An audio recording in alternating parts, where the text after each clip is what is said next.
भारतीय संघाचा क्रिकेटपटू ऋषभ पंत याच्या क्रिकेटर ऋषभ पंत की कार का बीच एक बड़ी खबर आ रही है। क्रिकेटर ऋषभ पंत कार का हादसे में गंभीर रूप से घायल हुए हैं ऋषभ पंत।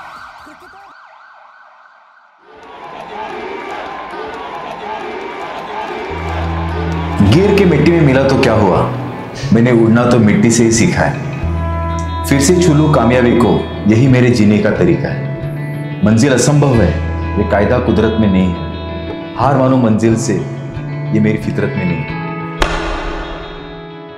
अगदी करिअरच्या उंबरठ्यावरच त्याचा ऍक्सिडेंट झाला। जखमा एवढ्या मोठ्या होत्या की परत करिअरच्या दिशेने तो झेप घेईल की नाही याची शंकाच होती। तो स्वतःच्या पायावर चालू शकेल की नाही याचा डॉक्टरांना सुद्धा विश्वास नव्हता। पण तुम्ही ऐकलं असेलच, तुमच्यामध्ये जर जिद्द आणि इच्छाशक्ती असेल तर तुमच्या स्वतःशिवाय तुम्हाला कोणीच थांबवू शकत नाही। आणि अपठ्या त्यातलाच एक निघाला। अवघ्या 14 महिन्यात मैदानात उतरून त्याने आपल्या बॅटने अविश्वसनीय अशी कामगिरी करून दाखवली।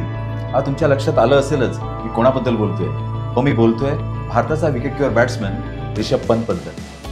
4 ऑक्टोबर 1997 रोजी उत्तराखंड मधल्या उरकिया गावी ऋषभ पंतचा जन्म झाला।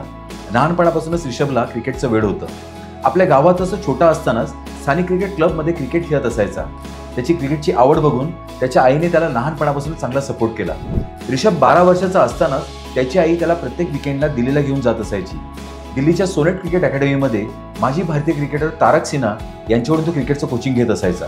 घरची परिस्थिती चांगली नव्हतीच, त्यामुळे आई आणि तो दिल्लीमध्येच मोतीबाग येत्या गुरुद्वारामध्ये राहत असायचे। सिन्हा यांनी पंतला अंडर 13 आणि अंडर 15 क्रिकेट खेळण्यासाठी राजस्थानला जायला सांगितलं, पण त्याचा काहीच फायदा झाला नाही।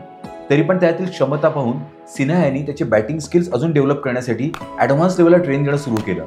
त्याचा टर्निंग पॉईंट तेव्हा आला जेव्हा तो दिल्लीकडून आसाम विरुद्ध अंडर 19 क्रिकेट खेळत होता आणि पंतने पहिल्या इनिंगमध्ये सर्वाधिक 35 रन्स केले होते आणि त्यानंतर दुसऱ्या इनिंगमध्ये 150 रन्स केले होते, जी त्याच्या कारकिर्दीतील सर्वात महत्त्वाची खेळी होती। लेफ्ट हँड बॅट्समन असणाऱ्या ऋषभने स्वतःला सिद्ध करण्यासाठी सिन्हा यांच्या मार्गदर्शनाखाली स्वतःला असं काही ट्रेन केलं की त्याची निवड थेट भारतीय संघाच्या अंडर 19 टीममध्ये झाली होती। त्यात चांगली कामगिरी केल्यानंतर 2016 मध्ये दिल्ली डेअरडेव्हिल्स म्हणजे आताची दिल्ली कॅपिटल्स या टीमने 50 लाख रुपयांमध्ये त्याला खरेदी केलं होतं आणि पहिल्याच IPL मध्ये पंतने उत्तम अशी कामगिरी साधून त्यात त्याने 19 मॅचमध्ये 366 रन केले, ज्या 3 हाफ सेंचुरी होत्या। त्या वर्षी त्याचा हायएस्ट स्कोर 65 रन होता। पुढील अवघ्या 4 वर्षातच ऋषभ दिल्ली कॅपिटल्सचा कॅप्टन सुद्धा झाला। त्याच्या नेतृत्वाखाली दिल्ली कॅपिटल्सने 2020 आणि 2021 मध्ये IPLच्या फायनल्समध्ये प्रवेश केला होता। त्यानंतर त्याच्या करिअरची अगदी जोमाने सुरुवात झाली होती।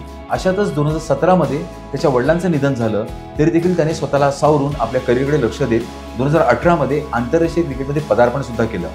त्याने 2018 मध्ये इंग्लंड विरुद्ध कसोटी क्रिकेटमध्ये पदार्पण केलं आणि 2018 मध्येच वेस्ट इंडिज विरुद्ध T20 मध्ये सुद्धा पदार्पण केलं।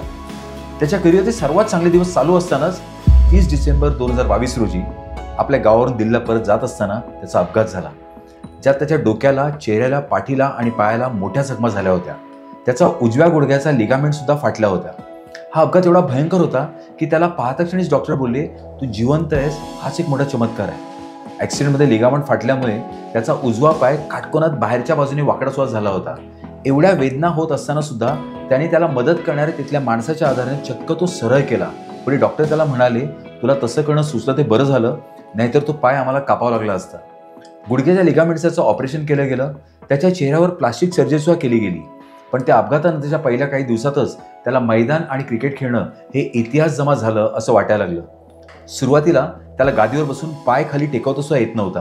मग त्याने आधाराने उभं राहण्याचा प्रयत्न केला, त्यावेळी 15-20 सेकंदात त्याला कसोटी सामना खेळल्यासारखा दम लागायचा। अनेकांना त्यानंतर क्रिकेट खेळणं ही पुढच्या जन्मीची गोष्ट वाटली असती, पण प्रचंड इच्छाशक्ती आणि मेहनतीच्या जोरावर त्याने फक्त 14 महिन्यातच पुन्हा मैदानात पाय ठेवला। एवढंच नाही तर भारतीय संघात पुन्हा प्रयत्न करून जगातील सर्वात मोठ्या क्रिकेट टुर्नामेंटमध्ये म्हणजे वर्ल्ड कपमध्ये सुद्धा स्थान मिळवलं। नुकत्याच संपलेल्या IPL सीझनमध्ये त्याने 253 ओव्हर्स विकेट किपिंग केलं, जवळपास 158च्या स्ट्राईक रेटने 446 रन केले आणि 16 विकेट्स विकेट किपिंग करताना सुद्धा घेतले आणि 25 सिक्स देखील मारले।